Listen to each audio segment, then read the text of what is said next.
Hello, I'm Keith Hocton, author, historian, and host of Rearview Mirror Chronicles, where we take a look back at the people and the moments that shaped our world through history.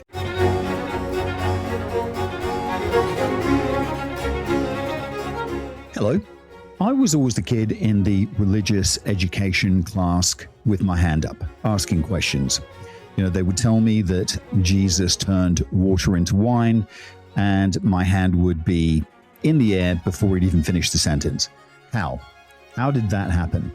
And those kind of stories went on literally all my life, especially when it comes to religion, and not just Christianity, pretty much every religion. I'm always curious and I'm always asking questions. If Mormons were to knock on my door or stop me at the street, I would absolutely be the one asking them in for a cup of tea, because my questions never end. So this kind of brought me to this podcast with a lot of questions. And when I started the research, it was going down a rabbit hole that I absolutely, thoroughly enjoyed. So I hope you do too. Around the year 50 AD, something curious was beginning to unfold on the edges of the Roman world.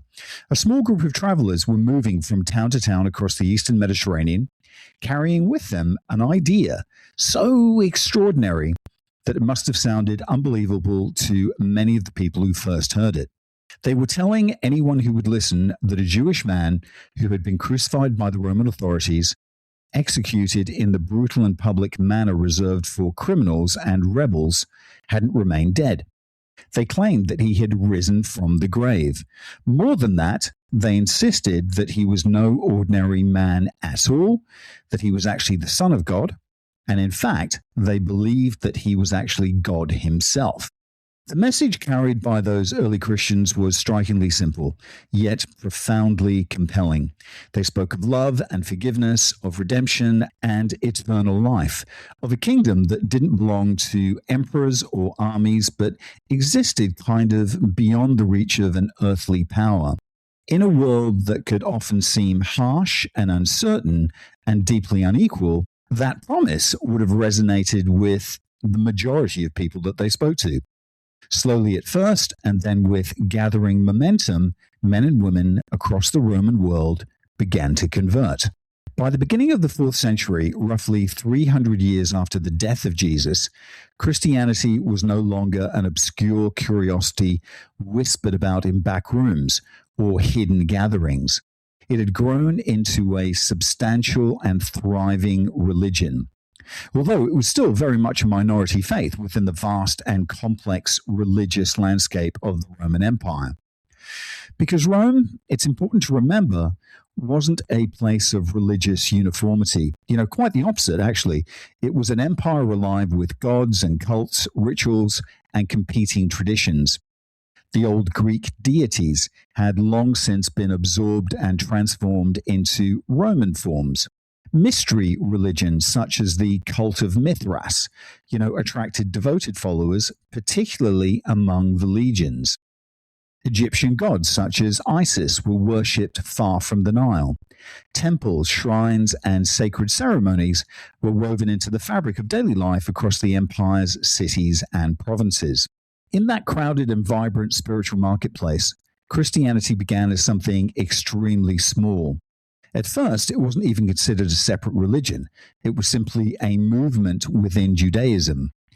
Jesus himself was a Jew, so were his earliest followers. And their arguments, their scriptures, and their expectations were rooted firmly within the Jewish world of the Eastern Mediterranean. One of the key figures in transforming that small movement into something far larger was the missionary that we now know as St. Paul. Paul played a decisive role in spearheading the message of Jesus beyond Jewish communities. He began preaching to non-Jews, to the people the Bible calls Gentiles. And that decision opened the door for Christianity to move far beyond its original cultural and religious boundaries. Even so, it was one small religious group among many others that existed within the mighty Roman world. So, how did that transformation happen? How did a small and often marginalized community manage to out-organize, out-persuade, and ultimately outlast the immense imperial system that had once executed its founder? Sometimes the answer lies not only in Rome itself, but also in the places where Christianity eventually flourished, very far from the centers of imperial power. Take, for example, a windswept stretch of land beside the River Shannon in Ireland. Archaeologists from the University of Cardiff have recently been excavating a site there called Clonmacnoise, a place that may represent one of the earliest monasteries in Britain or Ireland, and perhaps even one of the earliest centers of learning in those islands. Clonmacnoise was founded in the year 544 by St. Kieran, and over time it became one of the most important Christian centers in early medieval Ireland. Kings were buried there, scholars went there to study, and pilgrims traveled long distances just to visit it. Even today, its round towers and carved high crosses rise above the landscape as reminders, I think, of a world in which monasteries were the beating heart of intellectual and spiritual life. Among the objects discovered at this site are early Christian bells, simple but powerful symbols of monastic life. Bells like these were used in the Celtic Church to punctuate the rhythm of the day, calling the monks to prayer and marking the passing hours as communities gathered in worship. By the 6th century, Christianity had spread into places that had never been truly governed by Rome at all. Yet, if we travel back to the moment of Jesus' death, none of this would have seemed remotely likely. At that point, Christianity was little more than a fragile movement emerging from within Judaism, surrounded by a vast empire whose religious life was rich, diverse, and deeply entrenched. And in that enormous and complex religious landscape, the early Christians must have seemed almost invisible. And yet, within just a few centuries, their faith would become the religion of emperors. It's one of the most remarkable transformations in the whole of human history. And to understand how it happened, we need to look closely at the people who carried this message forward. The missionaries, the believers, and communities who slowly reshaped the religious landscape of the Roman world. Within that crowded religious world, Christianity remained for a very long time a small minority. But if we look more closely at where Christians lived and how their communities were organized, I think there's a very interesting pattern that begins to emerge. Although they were still a minority, Christians were not randomly scattered across the empire. In many cases, they were concentrated in the larger cities, the great urban centers that formed the administrative and economic backbone of Roman power. Cities such as Rome, Alexandria, and Carthage were hubs of commerce and communication where ideas traveled quickly along the empire's roads and shipping lanes. Christianity seemed to have tracked closely alongside that urban growth, embedding itself in the very places where people, goods, and information flowed the most rapid. By the 4th century, these Christian communities were also remarkably well organized. They had developed structures of leadership and administration that gave them a coherence many of the other religious groups lacked. At the center of those structures were bishops, figures who acted not only as spiritual leaders, but also as administrators and organizers within their cities. By the time we reach the reign of the Emperor Constantine, early in the 4th century, those bishops were already planning significant roles in urban life. Constantine himself recognized that these Christian leaders possessed something extremely useful. They were disciplined, they were organized, and they were very capable of getting things done. As a result, Christian officials were sometimes entrusted with practical responsibilities that, they went far beyond purely religious matters. In places such as Alexandria, they could be involved in organizing the distribution of grain and oil to the population. They sometimes oversaw legal arbitration within their communities. They helped coordinate burial practices and funeral arrangements, services that were socially essential in Roman cities, which to me raised an obvious question. What was it about these communities that allowed them to develop such resilience and influence in the first place? The answer, of course, is complicated, and historians have debated it for generations. Some explanations focus on the message of Christianity itself, the attractiveness of its ideas about salvation, forgiveness, and eternal life. Those beliefs certainly mattered, and they helped give the movement a powerful emotional and moral appeal. But ideas alone are rarely enough to explain such a dramatic transformation. To understand why Christianity spread as it did, I think we also have to look at the broader environment in which it grew. In a sense, we have to think about it the way a biologist might think about the success of a particular species. Now, that may sound like an odd comparison, but it's actually quite revealing. Because when biologists study why certain species thrive while others struggle, they don't look only at the organism itself. They examine its ecology, the environment in which it lives, and the interactions that allow it to survive and then to reproduce. And the same principle can apply to these ideas. If we want to understand why Christianity proved so successful, we have to examine how that belief system interacted with the social, economic, and cultural world of the Roman Empire. We need to look at the networks that carried it, the communities that supported it, and the practical conditions that allowed it to flourish. Christianity wasn't simply an abstract set of doctrines. It was lived by real communities. And once you begin to look at it that way, another factor inevitably comes into view: economics. When historians try to explain the spread of Christianity, the instinct is to look first at the message itself. The argument usually goes something like this, and I've heard it 1,000 times. Christianity triumphed because its ideas were so powerful, so morally compelling, that people simply couldn't resist them. But when you look more closely at the world of the Roman Empire, that explanation becomes a little bit less straightforward, because many of the ideas associated with Christianity weren't in fact new. They just weren't.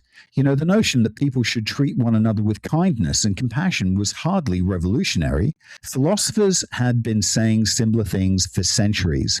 The Stoics, for example, had long argued that all human beings were connected through a shared moral order. And the idea of life after death was already present in several religious traditions across the empire.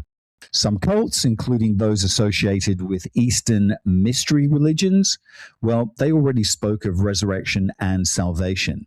So for many Romans, the promise that death was not the end wouldn't have sounded particularly unfamiliar. In other words, Christianity didn't appear suddenly out of nowhere with a completely unprecedented set of ideas. Instead, I think it emerged within an existing cultural and religious landscape. And if it spread, it adapted itself to that particular environment. Over time, Christian thinkers worked hard to present the new faith in ways that would make sense within Roman culture. Philosophical language was gradually incorporated into Christian theology. Elements of Platonic thought and Stoic ethics found their way into Christian writings. What began as a Jewish religious movement slowly evolved into something that Roman intellectuals could recognize and engage with. And I think that mattered, because as Christianity spread through the empire, it increasingly stopped feeling like something alien. And it began to look, at least in certain respects, like a belief system that could comfortably coexist with Roman ideas about morality, philosophy, and order. At the same time, another interesting development was taking place across the religious landscape of the Roman world. Many scholars have pointed to what appears to be a growing tendency towards something known as henotheism. Now, henotheism isn't quite the same thing as monotheism. In a polytheistic system, there may be many gods, each with their own powers and domains. Within henotheism, one god begins to stand out as particularly supreme, a kind of overarching divine authority above the rest of the gods. You still acknowledge the existence of all the other gods, but one of them actually becomes more dominant. And this pattern can be seen in several religious traditions within the Roman Empire. Even Roman emperors themselves often developed a special relationship with a particular deity. Jupiter might be elevated above all the others, or Sol then might take his place, the sun god, whose power and presence were visible to everybody across the empire. So at one stage, that would have made more sense, because the sun, after all, shines on every province, every city, every army. In that sense, the idea of a single supreme god wasn't entirely foreign to Roman thinking. Indeed, when you place Christianity within this broader context, the apparent leap from polytheism to monotheism looks a little less abrupt. If many people were already accustomed to thinking in terms of a dominant divine power above all the others, then the Christian insistence on a single all-powerful God may not have seemed quite as strange as it sometimes appears to us today. And of course, there was also a political dimension to this. Empires tend to favor unity. A single emperor ruling a vast territory could sit quite comfortably alongside the idea of a single universal God governing the cosmos. And if you think about that, the logic of imperial authority and the logic of monotheism, they're not necessarily in conflict. But even that still doesn't fully explain how Christianity gained traction on the ground. And to understand that, we need to look again at the practical realities of Roman urban life. Cities across the Roman Empire were highly organized places, structured through a dense network of associations and organizations known as collegia. These were essential membership groups, or guilds if you like, bringing together people who shared a profession, a trade, or sometimes even a particular religious devotion. If you were a doctor, you might belong to a collegium of physicians. If you were a craftsman or a merchant, there might be a guild connected to your trade. Followers of certain cults could also organize themselves in this way. Devotees of Mithras, for instance, sometimes formed their own associations that met regularly for rituals and communal meals. So these collegia functioned rather like social clubs, but they also provided a form of mutual support. Members paid subscriptions, and in return, the group might assist them if they fell into hardship. If someone died, the collegium might help arrange burial rites. If a widow was left without support, the organization might step in to provide assistance. And when you look closely at the early Christian communities, you begin to see something very similar taking shape. Christians in Roman cities often organized themselves in ways that resembled these existing social structures. They met regularly, they pooled resources, and they provided support to members of their community. In effect, they operated like a collegium of believers. So this structure made Christianity particularly well suited to urban life. It allowed networks of trust and support to form inside densely populated cities where many people lived far from their extended families. At first, the faith seems to have spread especially among the professional and working classes within those cities. Doctors, lawyers, merchants, and administrators, they were already embedded in the urban networks. And when they converted, they brought their skills and experience into the Christian community. And that had really important consequences, because gradually the church itself began to develop practical capabilities. Christian communities started providing forms of assistance that cities desperately needed. They helped organize burial service. They offered legal arbitration. They provided care for the sick and for the vulnerable. And as these activities expanded, civic authorities sometimes began to rely on them. The church was no longer simply preaching a message. It was actually becoming an institution. and institutions, once established, have a remarkable ability to endure and grow. Another interesting feature, I think, of religious life, especially in the Roman Empire, is the way different cults and belief systems could overlap with everyday institutions, including the army.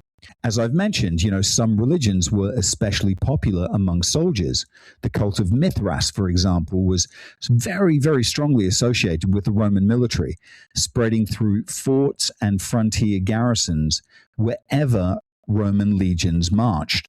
But when we talk about religion in the Roman world, we have to be careful not to impose modern assumptions onto the past.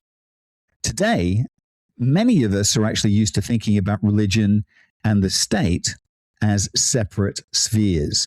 Even in countries where the relationship is incredibly complex, there is at least an underlying idea that the government and faith occupy different domains.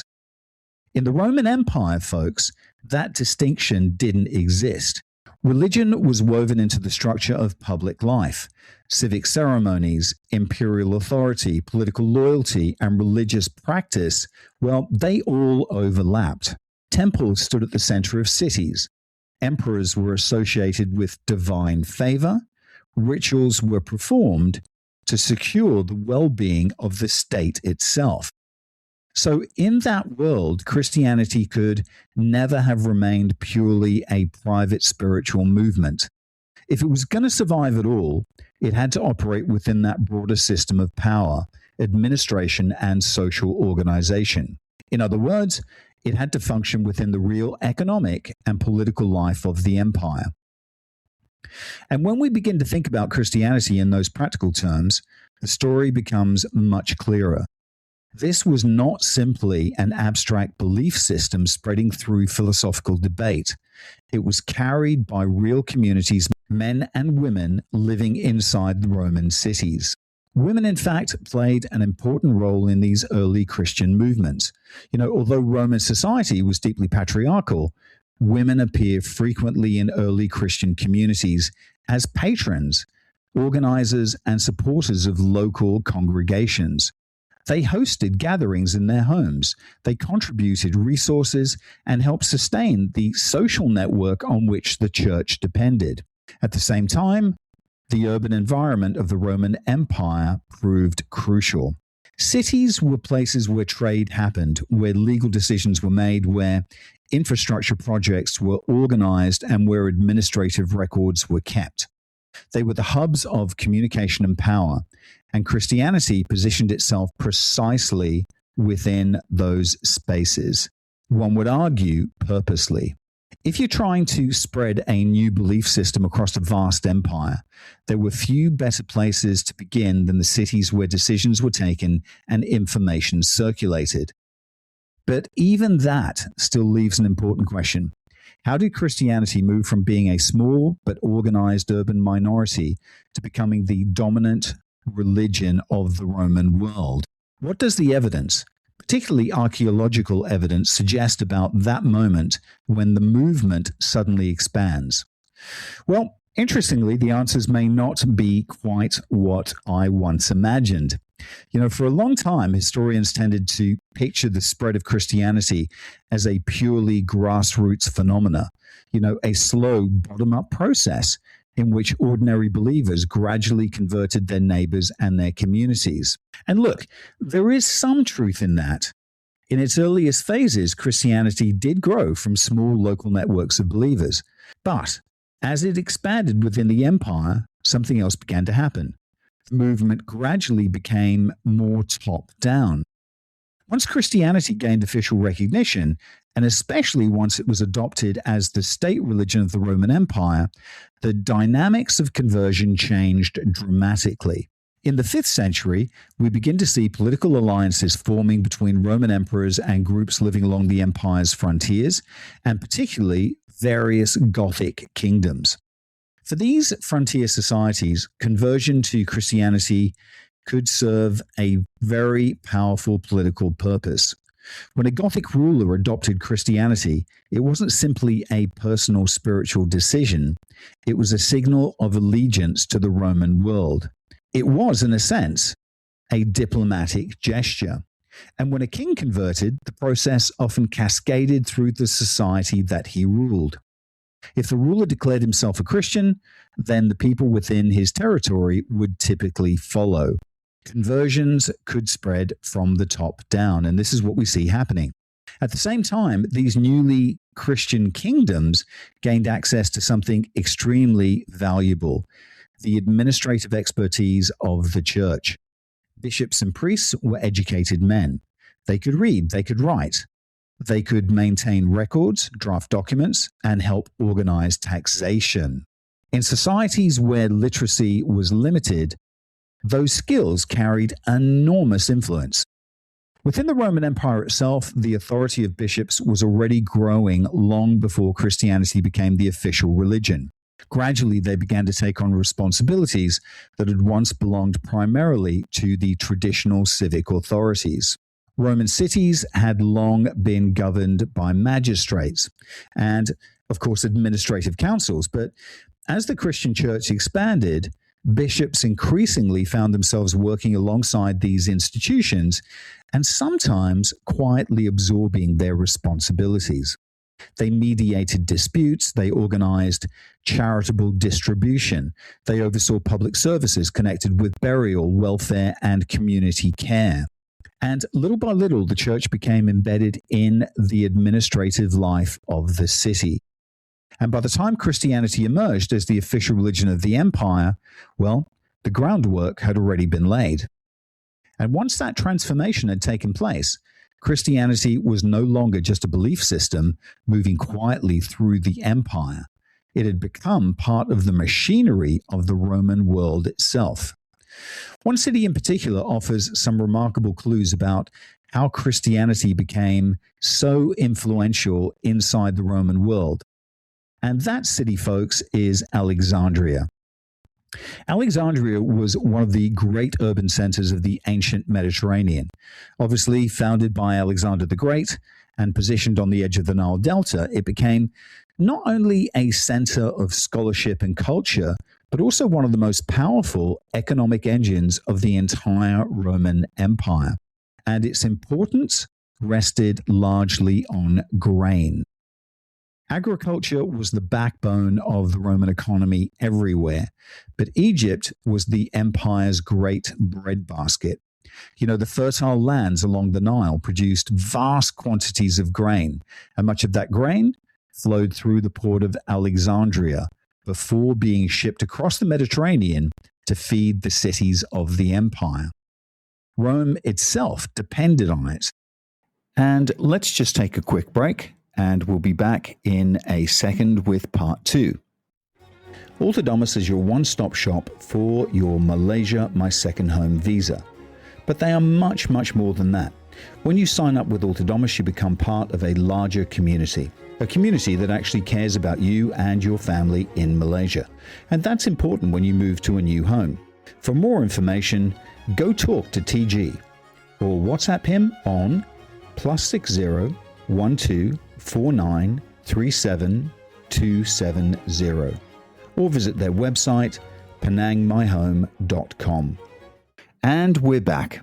There's an absolutely beautiful coin issued by the Emperor Commodus in the 2nd century, which captures that relationship perfectly. On one side stands Commodus himself, depicted in the heroic form of Hercules, club in hand. Opposite him stands Isis, the great Egyptian mother goddess, holding her sacred rattle in one hand while offering Commodus a sheath of wheat with the other.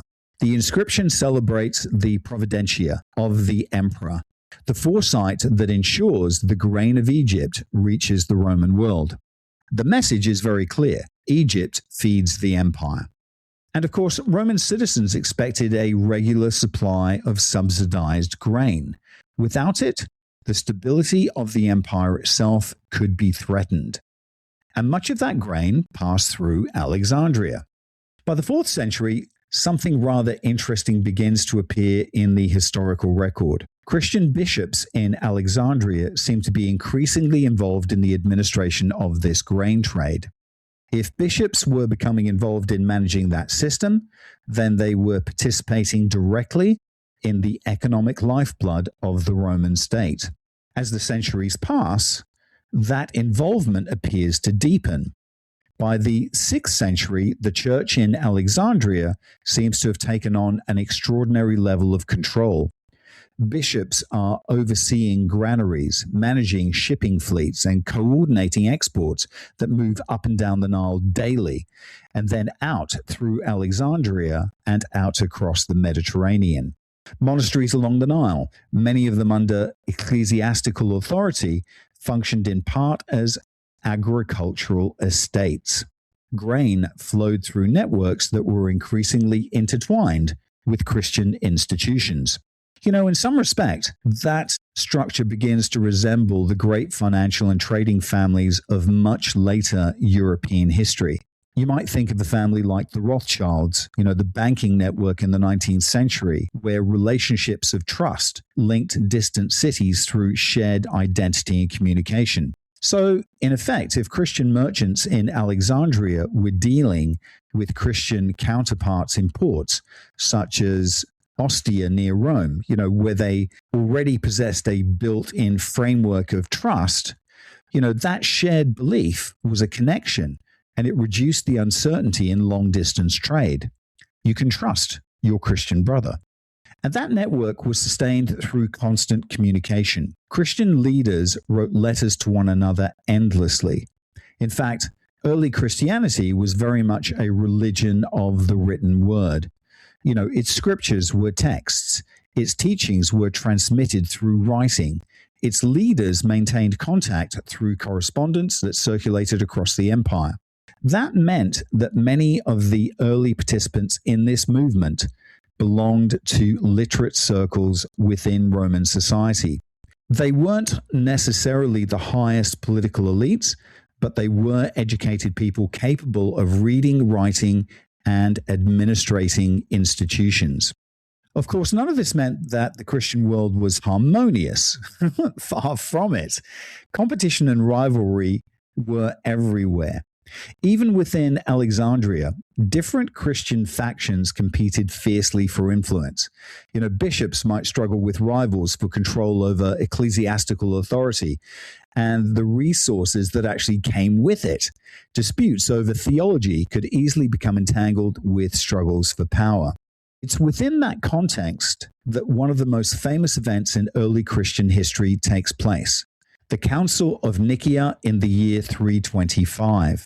The council is often described as a great theological turning point, the moment when the Roman Emperor Constantine gathered hundreds of bishops together to settle questions about the nature of God.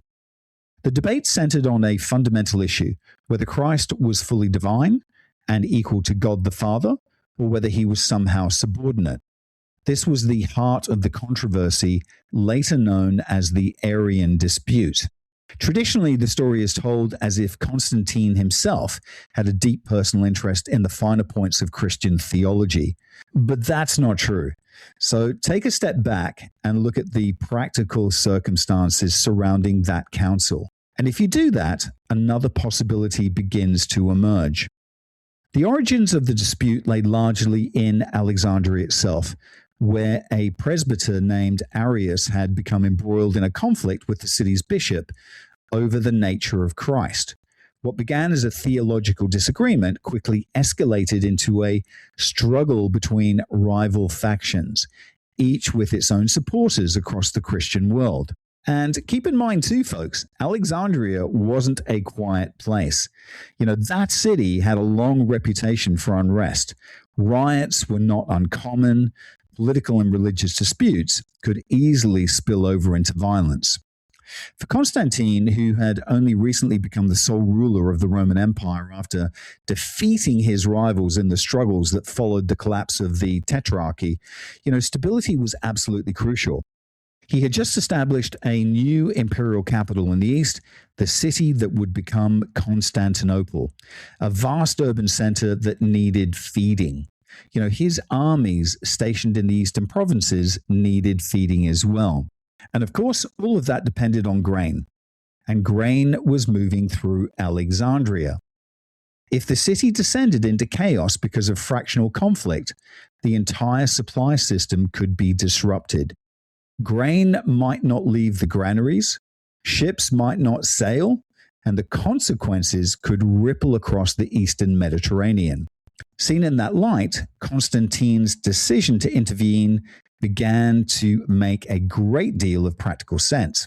The Christians had become influential, organized, and deeply embedded within the economic life of the empire.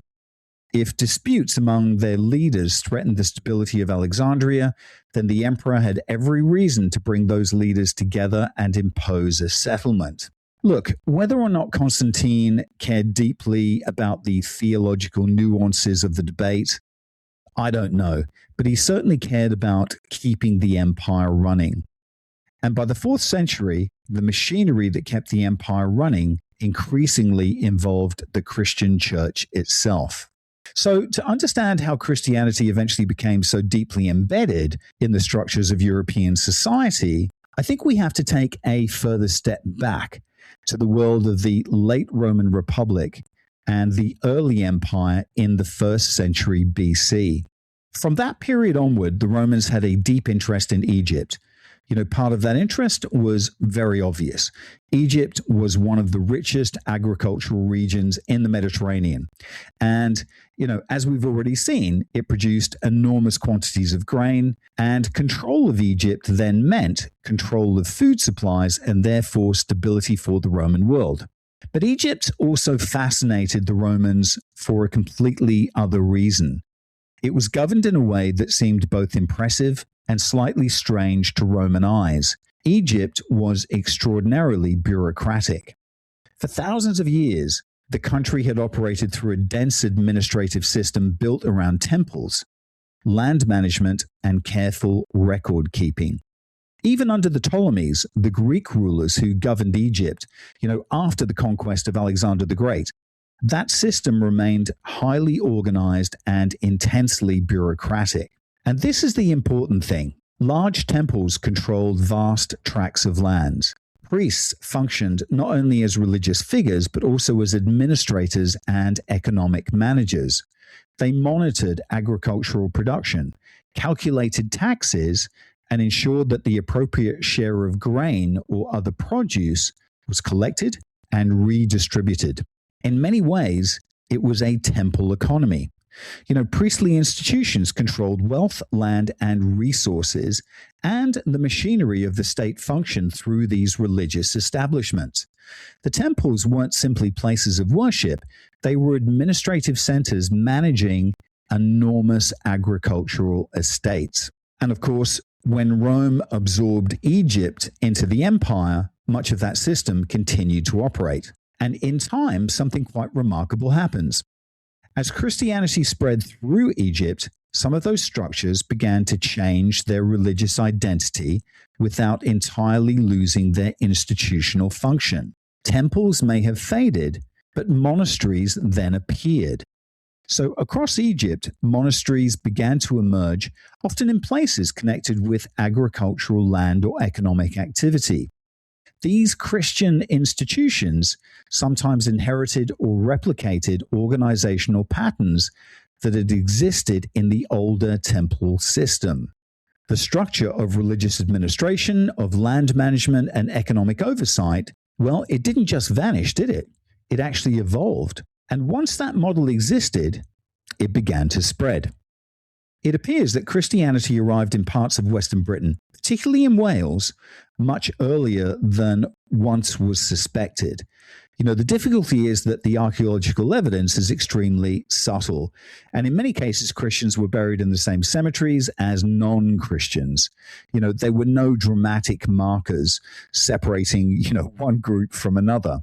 And of course, Britain enters what historians traditionally called the Dark Ages after the end of Roman rule. And effectively, that's a period when written records become extremely scarce. But increasingly, the evidence suggests something more gradual. And I think it may well be that local elite families continue to hold power in their regions even as the Roman administration fades away. We can see this pattern very, very clearly in Gaul, where documentary evidence is much richer. There, the old Roman aristocratic families remain at the top of society even after the imperial authority weakens and the new kingdoms begin to emerge in the late 5th century. In Roman times, the sons of these elite families might have pursued careers as lawyers or governors, and certainly imperial administrators. But as the structure of the empire begins to crumble, another brilliant path increasingly opens up. Positions within the Christian church began to replace these older administrative roles. Becoming a bishop could suddenly offer influence, authority, and social prestige, similar to the positions once held within the Roman government.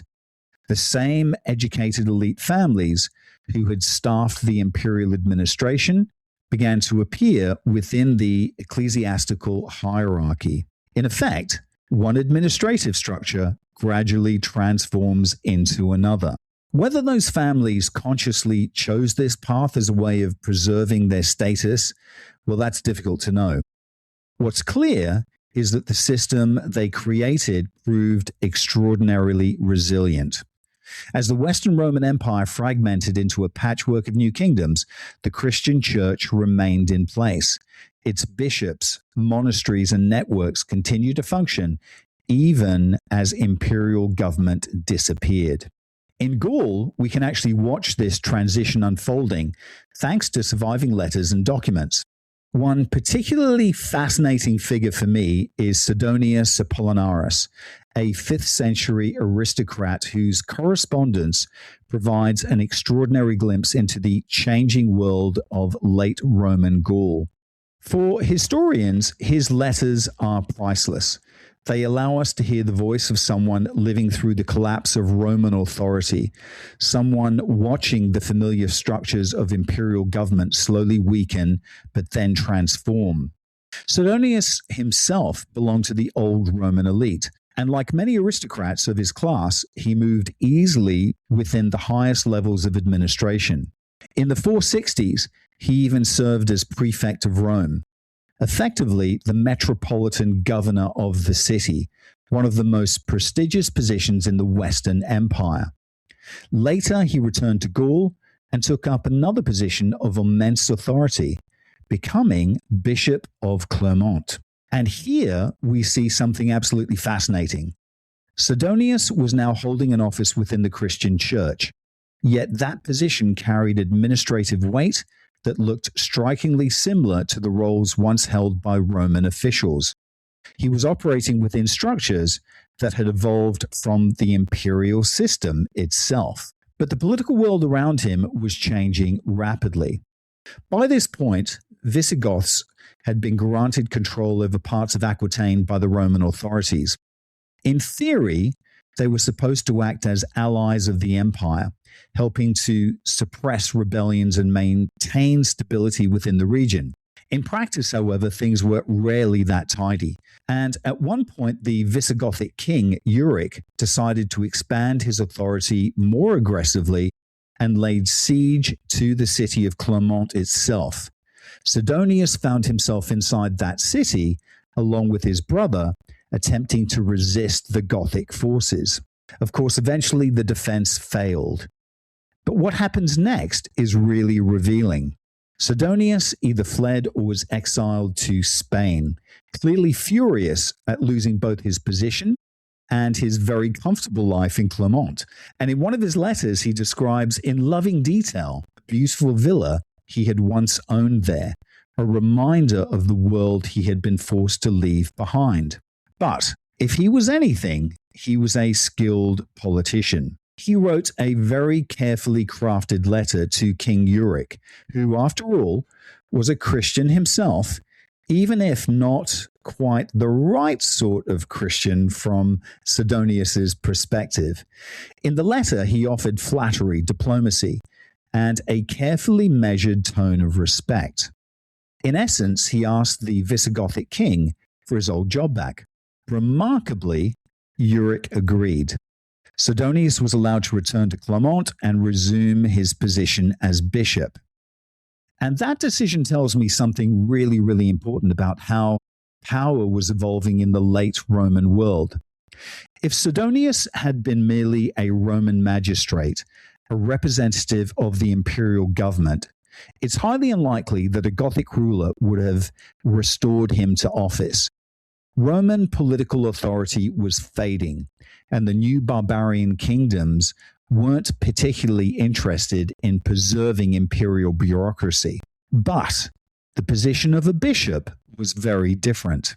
It existed within the Christian church, an institution that now stretched across the entire Roman world and beyond it. The office of bishop was not tied exclusively to the authority of the Roman Empire. The office of bishop was not tied exclusively to the authority of the Roman emperor. It actually had a kind of institutional independence. And the bishops still performed many of the functions that cities desperately needed. They helped organize food distribution, medical disputes. They helped organize food distribution, mediated disputes, managed infrastructure, and maintained social and economic order. They ran the practical business of urban life. For a ruler like Euric, allowing Sidonius to return to Clermont made perfect sense. He needed administrators who understood how cities worked, people capable of keeping water flowing, grain moving, and civic life functioning. The church provided exactly that. In that sense, Christianity became something transferable. It could operate under Roman emperors, but it could also function under Gothic kings. The administrative system survived, even as the political framework changed, which raises another fascinating question when we turn our attention back to Britain. Did something happen there? The traditional narrative tells us that the Romans simply left in the early 5th century, that the imperial state collapsed, and that the island then slipped into historical darkness. For me, that story is far too simple. When we say the Romans left, who exactly are we talking about? Certainly the Roman army withdrew around the year 410. Some imperial administrators probably departed as well, but the population didn't vanish. The towns, the villas, the farms, and the local institutions remained.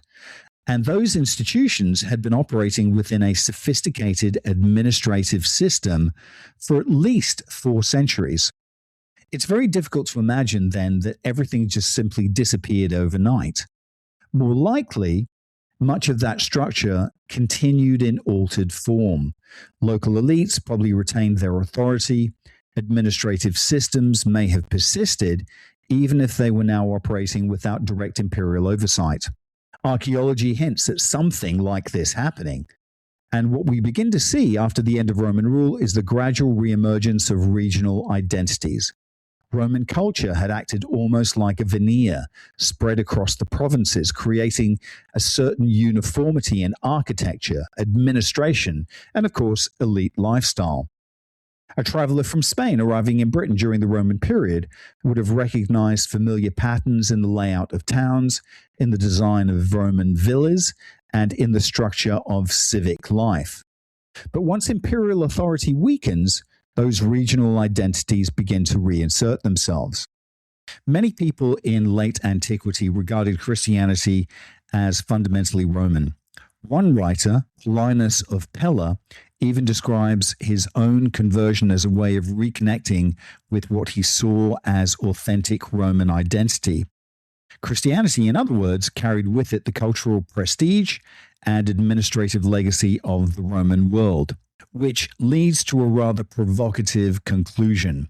The political structure centered on a single emperor certainly disappeared in the West, but the ways in which cities were governed, the administrative networks that held communities together, and I think also the cultural identity associated with Rome, all continued through the institutions of the Christian Church. Not as an empire ruled from a palace in Rome, but as a network of cities, bishops, and communities carrying forward the administrative and cultural DNA, if you like, of the Roman world. History didn't end with the fall of Rome. In many ways, it simply just changed its form. By the 5th century, that transformation was complete. But of course, that raises a much harder question. What about the ordinary people? Were the farmers, the merchants, the craftsmen of the Roman world truly Christian by this point? Had the population as a whole genuinely converted? And the honest answer is, I don't know. Ordinary people rarely leave behind written records. The voices that survive in the historical record, they tend to belong to elites, bishops, officials, educated men who can actually write letters or record their experience. The beliefs of the majority are much harder to reconstruct. What I can say is that something fundamental had changed in the religious structure of the empire. Earlier Roman religion had been remarkably flexible. The empire tolerated an enormous range of religious practices. The only real requirement was loyalty to the state, expressed through respect for the imperial cult and the authority of the emperor. But here's the thing. Christianity introduces something very different. It was exclusive. Under the old system, you could worship as many gods as you wanted. Under the new system, there was only one acceptable faith. Pagan cults were gradually suppressed, alternative religious traditions were pushed aside. Christianity became the central expression of loyalty to the empire itself. In effect, the new religion absorbed the role once played by the imperial cult. To declare oneself a Christian was increasingly to declare oneself a loyal Roman citizen. And I think from this perspective of imperial politics, that was extremely useful. A universal empire ruled by a single emperor could now be linked to the idea of a single universal god. The emperor could present himself as the earthly representative of divine authority. By the 4th century, many bishops were already influential figures within the emperor's inner circle. Imperial support strengthened their authority, while their networks helped stabilize imperial rule. And of course, through that, both sides benefit. The emperor gains an ideological system that reinforces his authority, while the church gains prestige, protection, and access to power. Yet even with imperial backing, the process of conversion among ordinary people was unlikely to have been immediate or absolute. Archaeology suggests something much more gradual. For a time, many people appear to have hedged their bets. Pagan customs didn't vanish overnight. In fact, some of them continued for generations, quietly adapting themselves to the new Christian world. And one of the clearest examples actually appears in funerary rituals. In the pre-Christian Roman world, there were numerous festivals connected with the dead. Families visited graves, they shared meals with their ancestors, and marked anniversaries of death. These rituals were woven deeply into the Roman calendar. One festival in particular was known as Rosalia, the Feast of Roses. Families would gather at graves, decorate them with flowers, and hold commemorative meals. And I think what's fascinating is that this tradition doesn't disappear with the rise of Christianity. Instead, it quietly slips into the Christian calendar. In parts of Eastern Europe, the festival survives even today. In Romania, it's still known as Rosalie. In France, it becomes Fête de Roses. In the Christian calendar, it's associated with Pentecost. So the ritual remains, even though its religious meaning has changed. And this pattern appears again and again. Pagan customs slide gently into Christian practice, reshaped, but not entirely erased. The same process can be seen in the physical landscape of the Roman world.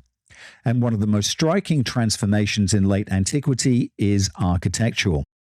Roman buildings began to become Christian buildings. If you ask someone today what the word basilica means, they would probably imagine a magnificent early Christian church. But originally, the word had nothing to do with Christianity at all. The term itself comes from Greek, basileus, which means king. And the basilica was essentially the king's hall, a large public building where civic business was conducted. In Greek cities, it stood near the agora, the public square. The Romans adopted the same architectural form. In Roman cities, the basilica stood beside the forum and functioned rather like a town hall or an administrative center. It was a large rectangular building with a central nave, flanked by side aisles, and often ending in an apse where officials sat or statues of the emperor might be displayed. It was, in other words, a building designed for civic authority. When Christianity became the official religion of the empire, these buildings proved perfect for a new purpose. The architecture already suited large gatherings. The apse could hold an altar rather than a statue of the emperor. The nave could accommodate worshippers rather than litigants or merchants. The civic hall of the Roman world became the church, and it was a remarkable fusion of imperial power and religious authority. And this raises an intriguing question. Who really took control of that transformation?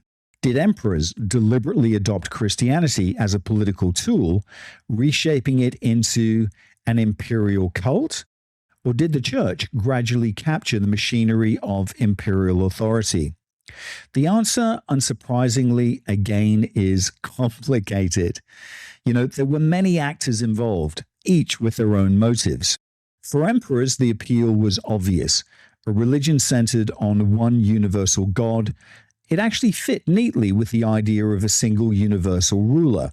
The biographer of Constantine even describes the emperor as reflecting the authority of the one God above.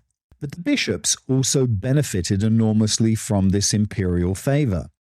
As Christianity gained official status, the church accumulated more land, more wealth, more privileges. Monasteries and religious states often enjoyed tax exemptions. Wealthy landowners sometimes converted their villas into monasteries, partly from religious conviction and partly from practical financial considerations. They became tax exempt. The church became an economic power as well as a spiritual one. And yet, there is one final twist in this story. In creating this powerful imperial religion, the Romans may have accidentally ensured the survival of their own civilization. When the political structure of the Western Roman Empire collapsed in the 5th century, the administrative systems associated with Christianity, they didn't disappear. Cities still functioned, bishops still governed communities, monasteries still managed agricultural estates in a way remarkably similar to the old Roman villas. Even the buildings themselves carried forward the legacy of Rome. Across Europe, Roman bathhouses, villas, and basilicas were gradually transformed into churches and monasteries. And one of the most beautiful examples that still survives today is in Sofia. There stands a remarkable brick building known as the Rotunda, dating back to the 4th century. And it was once part of the palace complex of Constantine, probably connected to a bathhouse, if truth be told. Later it became a church, and it still stands today, surrounded by modern buildings that could hardly be more different. The structure survived simply because its purpose evolved.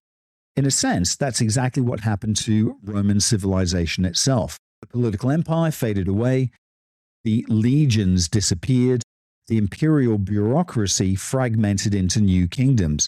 But beneath the surface, many of the same institutions continued to function. The same families governed cities. The same agricultural estates produced grain. The same administrative patterns endured, now carried forward through the structure of the Christian church. In that sense, the Western Roman Empire didn't vanish completely. It just changed shape. And through Christianity, the Roman world found a way to survive long after the emperors themselves were gone. So if we step back from the story and ask the obvious question, what was the secret of Christianity's success? Did it persuade the elites first? Or did it grow slowly from the ground up? And in truth, it was probably all of those things going on at different times. One thing, however, to me is very clear. Christianity isn't simply a set of ideas floating through the ancient world. It was actually an organization, and It was an organization that realized it needed resources. From the very beginning, Christianity had a financial structure. When the man we now know as St. Paul traveled through the cities of the Eastern Mediterranean, preaching his new faith, he wasn't only delivering sermons, he was also collecting money. His letters repeatedly go to what he called the collection for the saints, a system through which Christian communities contributed funds to support the wider Christian movement. Without that financial support, the religion could never have survived. In that sense, Christianity functioned almost like a network of communities paying subscriptions to sustain a growing institution. The movement needed resources to travel, to organize gatherings, to support its leaders, and to expand its influence. It absolutely had to be financially viable. And Paul also understood something else that would prove crucial to Christianity's growth. Influence matters. One of the earliest conversions attributed to Paul involves a Roman official on the island of Cyprus, the governor Sergius Paulus. According to the story recorded in the Acts of Apostles, Paul confronted a local magician who opposed him and struck him blind. The governor, witnessing the event, immediately converted to Christianity. Whether the story unfolded exactly in that way, it's impossible to know. But I think what it tells us is that the underlying pattern is clear.